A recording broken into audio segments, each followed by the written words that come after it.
brothers and sisters, welcome to my presentation.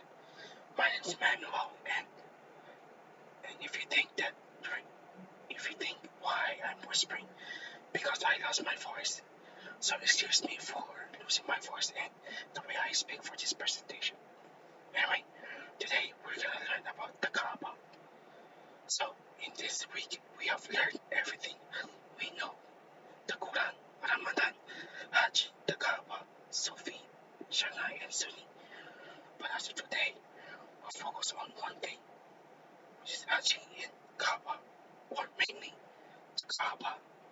Kaaba is a cube-shaped structure that's made of granite stones, covered with black silk, and a cotton veil placed in the middle of the Prophet's mosque, where all Muslims come together and worship together to their call. So, this role, the Kaaba's role, represents or symbolizes the focal point for Muslim community.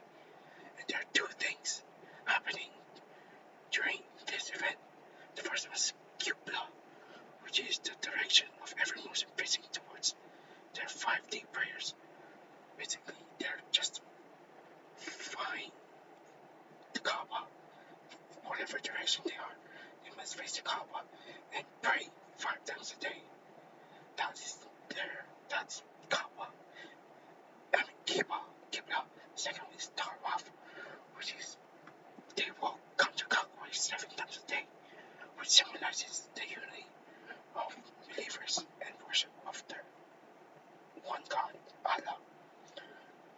So, the significance of this is two things: Hajj and Umrah. And those two have three things similar. It represents its significance of unity, prophet connection, in history, and spiritual empathy. So, where does the Kaaba come from? Well, it's unknown where it comes from, but according to the records, the Kaaba is one of the first structures that's ever built during or after of creation of man. And over time, it met, or it has the same timeline as Noah, where it got flooded and destroyed, left with its foundation. And then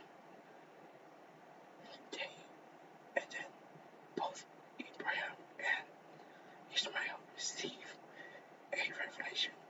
They must rebuild the Kaaba to their original. And after they rebuild it, there's a lot of conflict, and as time goes on, Prophet Muhammad came and destroyed all idols around it to let everyone rededicate their lives to worship Allah. This is what it looks like. There are a lot of things on the outside, but what I didn't know personally, and all of us don't, is there are a lot of things happening in the inside. I cannot explain due to the time limit, but it's pretty sacred and very spiritual. So, this is the prayer, or it's one of the things I want to talk about the Kaaba. And it says that, purify my house for those who perform tawaf, and those who are staying there for worship, and those who are prostrate. This basically symbolizes not only to keep the Kaaba around it sacred and clean, but also to ourselves. If we clean ourselves and purify our own soul, we're able to get accepted with Allah. That's what it is. So, my thoughts: there's a lot of similarities between us and Muslim, or Kaaba, treated as the sacred ground where we must keep it. It has a lot of similarities to our temple, like it got destroyed, damaged, and was rebuilt.